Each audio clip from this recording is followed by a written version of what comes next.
warahmatullahi wabarakatuh. Nama saya Yunia Rines. Saya seorang mahasiswi dari Universitas Juanda Bogor. Saya mengambil program studi pendidikan guru sekolah dasar. Tujuan saya membuat video ini yaitu untuk memenuhi tugas ujian akhir semester pada mata kuliah model pembelajaran IPS SD.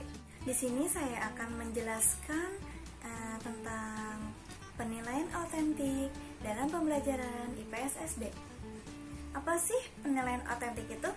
Nah, penilaian autentik itu merupakan penilaian yang mengukur kompetensi, sikap, pengetahuan, dan keterampilan berdasarkan proses dan hasil. Dalam penilaian autentik, siswa diminta untuk menerapkan konsep atau teori pada dunia nyata. Karena autentik itu berarti keadaan yang sebenarnya, yaitu kemampuan atau keterampilan yang harus dimiliki oleh peserta didik. Di sini saya akan menjelaskan mengenai ciri-ciri dalam penilaian autentik. Yang pertama, kita itu harus mengukur semua aspek pembelajaran. Misalnya pada awal pembelajaran seperti berdoa, anak itu main-main atau tidak, serius atau tidak dalam berdoa tersebut. Selanjutnya dalam proses pembelajaran. Nah, dalam proses pembelajarannya itu anak tersebut itu aktif tidak dalam melakukan proses pembelajaran, seperti seandainya guru melontarkan pertanyaan dan si murid tersebut tuh ada yang diam saja atau tidak, atau ada yang mengajukan pertanyaan seperti itu, dan dilakukan sampai proses pembelajaran selesai kayak gitu. Yang selanjutnya itu ada dilaksanakan selama dan sesudah proses pembelajaran berlangsung, yaitu yang seperti saya jelaskan tadi. Proses penilaiannya itu dilakukan selama awal proses pembelajaran sampai akhir proses pembelajaran, seperti itu. Lalu di sini selanjutnya ada menggunakan berbagai cara dan sumber. Jadi dalam melakukan proses pembelajaran, guru itu diharuskan mendapatkan suatu sumber dan cara pembelajaran itu dengan misalnya dia mencari di internet atau buku atau dari rekan-rekan yang sudah berpengalaman, seperti itu. Selanjutnya tes hanya salah satu alat pengumpul data penilaian. Nah, jadi dari tes tersebut itu jadi hanya sebagai pelengkap dari proses penilaian. Jadi misalnya untuk penambah nilai, untuk supaya siswa itu tidak harus remedial seperti itu harus dimiliki oleh guru gitu. Data yang penting lah gitu.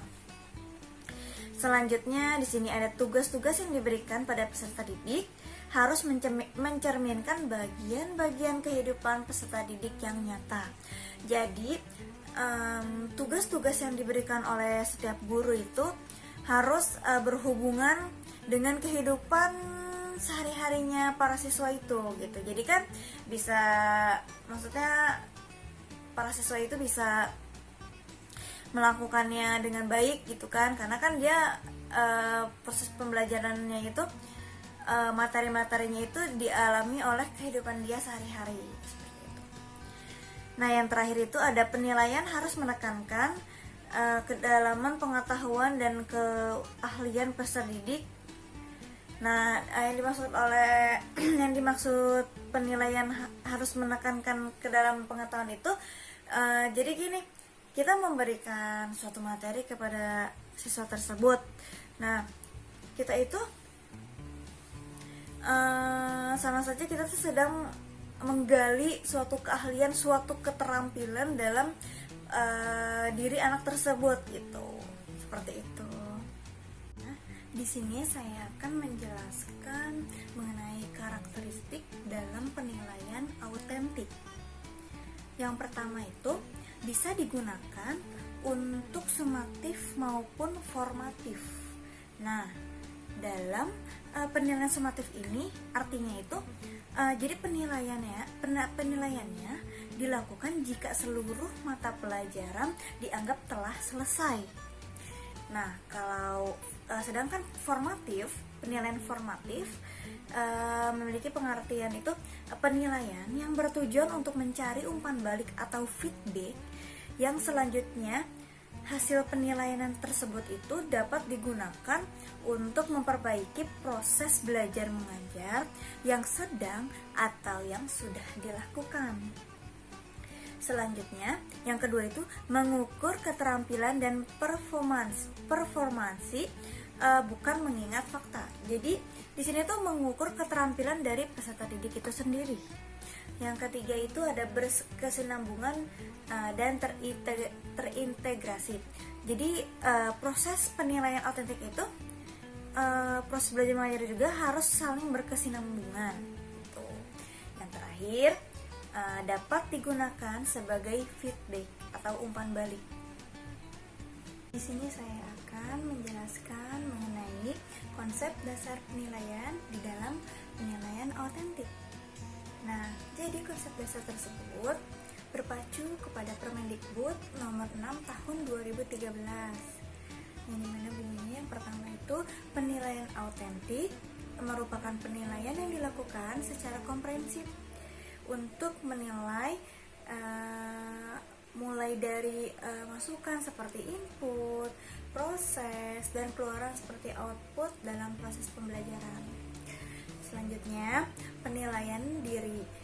Jadi penilaian yang dilakukan sendiri oleh peserta didik itu sendiri secara reflektif untuk membandingkan posisi relatifnya dengan kriteria yang ditetapkan. Yang ketiga itu penilaian berbasis portofolio. Itu merupakan penilaian yang dilaksanakan untuk menilai keseluruhan entitas belajar peserta didik. Jadi berbasis portofolio itu jadi kayak guru memberi tugas bentuk lembaran-lembaran seperti itu yang harus dikerjakan oleh para siswanya. Selanjutnya, ulangan. Nah, ulangan ini merupakan proses yang dilakukan untuk mengukur pencapaian kompetensi peserta didik untuk memantau kemajuan dan perbaikan hasil belajar peserta didik. Jadi, dengan adanya ulangan itu untuk mengukur pencapaian kompetensi sejauh mana dia kemampuan dia dalam menangkap pelajaran. Setelah itu ada ulangan harian.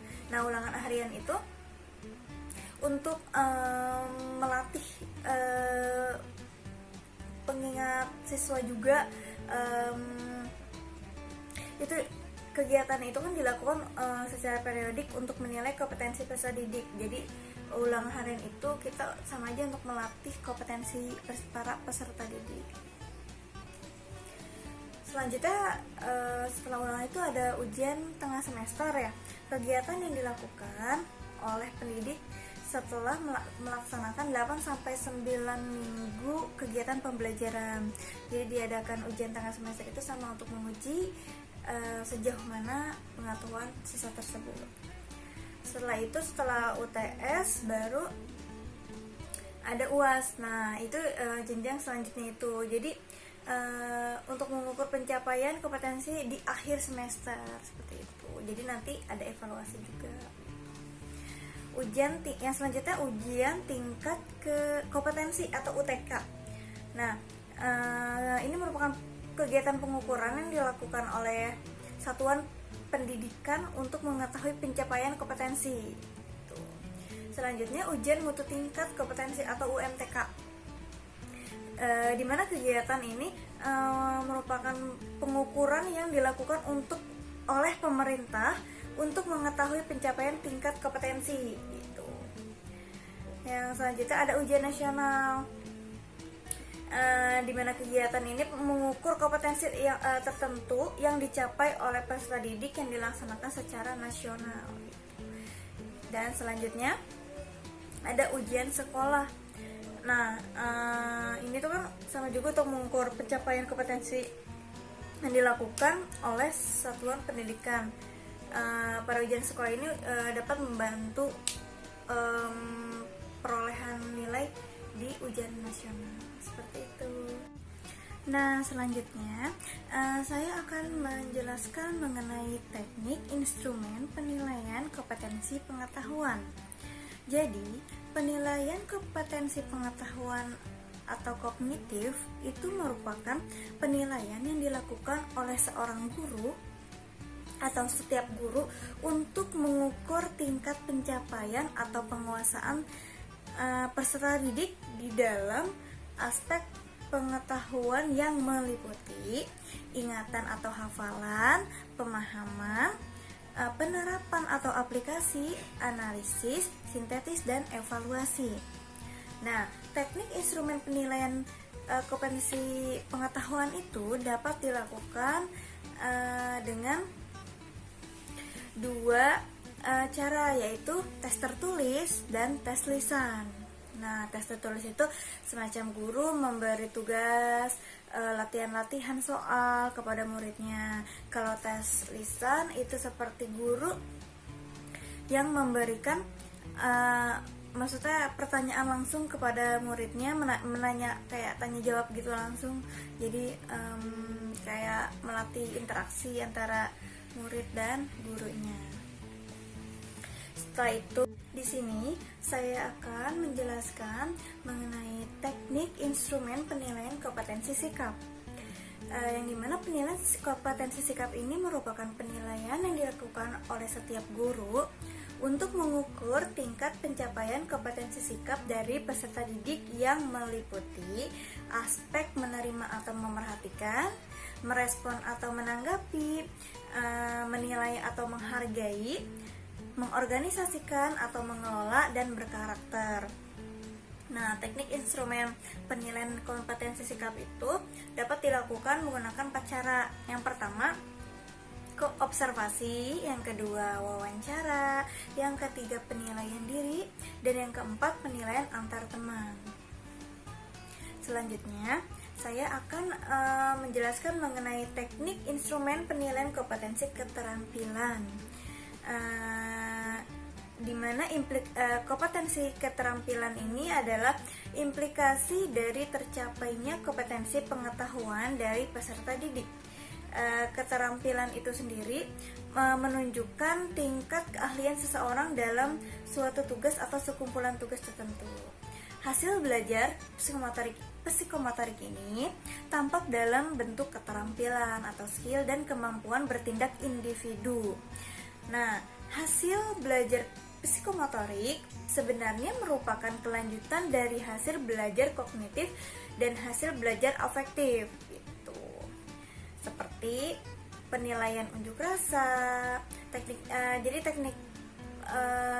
instrumen penilaian kompetensi keterampilan itu dapat dilakukan dengan penilaian unjuk rasa, penilaian unjuk kerja maksudnya, terus penilaian proyek, lalu penilaian portofolio, dan selanjutnya penilaian produk.